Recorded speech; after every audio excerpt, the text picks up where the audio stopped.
슬기로운 아침 시간 출애굽기 8장에 대한 이야기입니다. 여러분 혹시 여러분이 믿고 의지했던 존재가 실상이 아니라 허상이라면 어떤 마음이 드시겠습니까? 어떤 이에게는 실망감과 허탈감, 낙심과 절망감을 줄 수 있는 상황일 테고, 어떤 이에게는 진리를 찾아갈 수 있는 좋은 시작점이 될 수 있는 그런 상황일 것입니다. 어린아이에게도 자신이 갖고 있는 가치관이 깨져버리고 확장되는 순간이 있습니다. 그것이 언제냐? 바로 아버지에 대한 모습이 바뀔 때일 것입니다. 아이들에게 아빠는요, 어렸을 때 영웅 같은 존재입니다. 힘도 가장 세고 다 아는 것 같고 못하는 것이 없는 아주 슈퍼맨 같이 능력 있는 영웅일 것입니다. 그런데 아이들이 점점점 커가면서, 또한 그가 갖고 있는 세계관이 커지면서 아빠도 한 사람의 인간이고 옆집 아저씨와 똑같이 별다를 것 없는 그런 존재임을 깨닫는 순간이 오죠. 그때가 바로 가치관과 세계가 변할 수밖에 없는 상황인데요. 오늘 본문에 그런 모습이 등장해요. 잘 보시면 애굽 사람들, 우리가 본문에서 말하고 있는 애굽 사람들은요, 현대적으로 말하면 이집트 사람들입니다. 그러니까 쉽게 저는 그냥 애굽으로 표현할게요. 애굽 사람들은요, 본인들이 가장 큰 강대국이고 중심이며 문화가 아주 우수하다고 자부했던 민족입니다. 그러나 정작 그들이 애굽 땅에서 섬겼던 그 수많은 신들이 가짜가 돼버리는 순간이 발생하죠. 바로 어제부터 보았던 출애굽기 7장, 8장, 9장 계속 이어지는 10가지 재앙을 통해서 그들은 자신들이 믿고 있던 신들이 처참하게 망가지고 무너지고 힘이 없는 허상임을 알게 됩니다. 그 순간 자신들에게는요, 아마 내 믿음이 무엇인가 라는 허탈감, 실망감, 낭만감, 여러 가지 마음이 교차했을 것이고, 또 어떤 이에게는 그런 기회가 정말 참 진리가 무엇인지 알아갈 수 있는 좋은 시간, 참 진리이신 하나님을 향하여서 눈을 돌릴 수 있는 기회가 충분히 될 수 있을 때가 바로 이 10가지 재앙의 때입니다. 하나님은요, 이 10가지 재앙을 통하여서 정말 참 신이 누구인가 라는 것을 분명히 보여주는 사건입니다.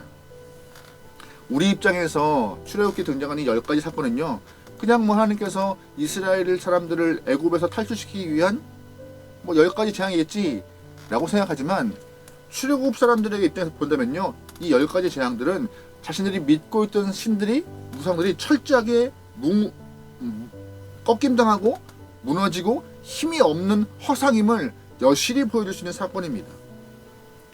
내가 갖고 있는 세계관이 망가지고 변화할 수 있고 아주 그런 놀라운 사건이죠.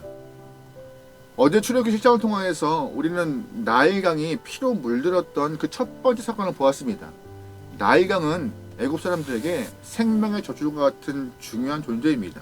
그래서 애굽 사람들은 나일강의 우상을 이렇게 섬기고 있었어요. 나일강 우상이요. 그게 무엇이냐? 바로 오시리스라는 우상인데요. 생명을 관장하고 주장하는 신이라고 그들은 섬기고 있었습니다. 그 오시리스 신이, 나일강 신이 한 번도 힘쓰지 못하고 그저 빨갛게 물들어버리는 상황을 애굽 사람들은 목격하게 된 것이죠. 굉장히 충격적이고 아주 경악을 금치 못하는 사건을 보았던 것입니다. 오늘 본문부터 이제 두 번째, 세 번째, 네 번째 이렇게 재앙들이 발생하는데, 두 번째 재앙은 무엇이냐? 바로 개구리 재앙입니다. 2절 말씀 읽어볼게요. 내가 만일 보내기를 거절하면 내가 개구리로 너의 온 땅을 치리라. 아멘. 하나님은 어떤 이유에서 개구리를 선택하셨을까요? 애굽 사람들은 몸은 사람 모양인데 얼굴이론 개구리 모양을 하고 있는 헤케드라고 하는 우상을 섬겼습니다. 이 헤케드는요, 즉 다산과 풍요를 상징하고 있었거든요. 자신들이 복을 추구할 때, 다산의 복을 추구할 때, 풍요의 복을 추구할 때 이 헤케드라고 하고 있는 개구리 신에게 이렇게 자신의 마음을 빌었어요. 근데 그 자신들이 평소에 빌던 그 개구리 우상에게 이제는 해를 당하고 있는 상황이 발생한 것이죠. 자신들의 복을 빌었던 그 개구리가 자신들을 괴롭게 하는 현상을 역설적으로 하나님은 표현하고 있던 것입니다. 게다가 능력의 하나님이 얼마나 큰 모습인지 이 애굽 사람들은 한 번 더 경험합니다.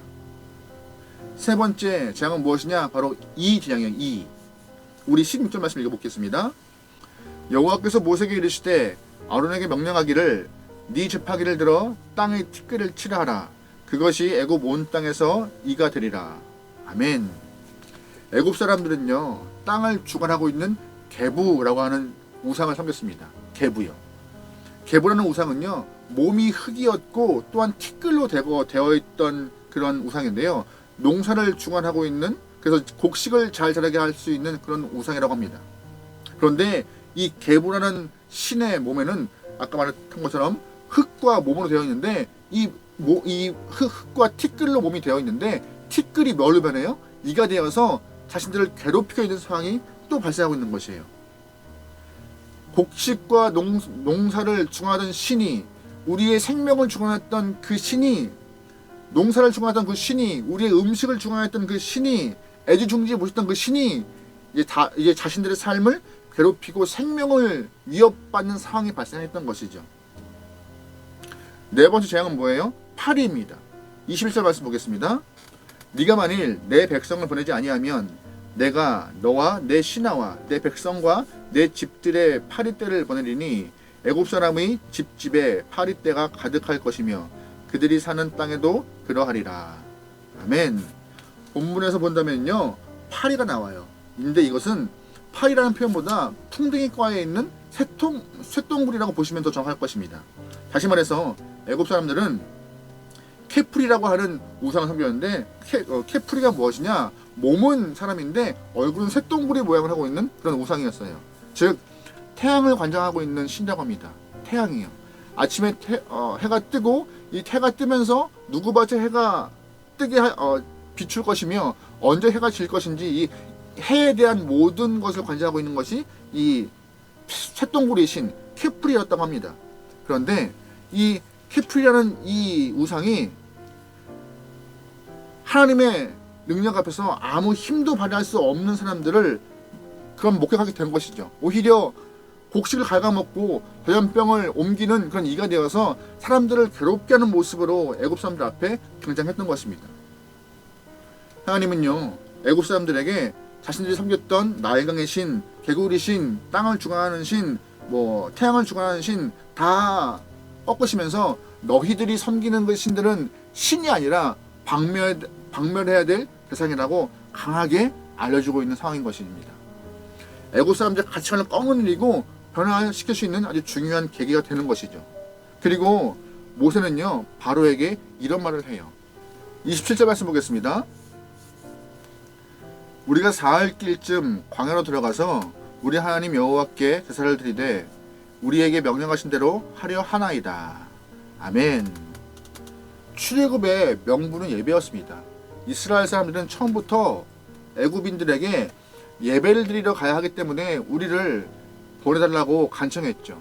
하지만 바로는 그 말을 믿지 않았어요. 어떻게 보이지 않는 신을 향하여서 믿음을 드리고 보이지 않는 신을 향하여서 예배를 드릴 수 있는가 의문을 들었거든요. 그러다 보니 너희가 섬기는 신은 거짓이야. 너희 예배는 그냥 노예를 벗어나기 위한 하나의 핑계일 뿐이라고 무시했습니다. 근데 본문을 보세요. 본문을 보시면 애굽 사람들이 그렇게 무시했던 신 하나님이 여호와가 애굽의 우상들을 다 꺾어버리십니다. 완벽하게 꺾으십니다. 애굽 사람들은 자신들이 평소에 목숨과 같이 지켰던 그 수많은 우상들이 하나님 앞에서 한 번의 대응도 없이 무너지는 것을 직접 목격하게 돼요. 그러다 보니 참신은 누구인가 고민하게 되었고 자신의 가치관이 무너지는 일도 경험합니다. 하나님은 오늘 본문을 통하여서 말씀하세요. 예배의 대상은 누구인가? 예배를 받을 만한 분은 누구인가? 우리의 삶도 마찬가지입니다.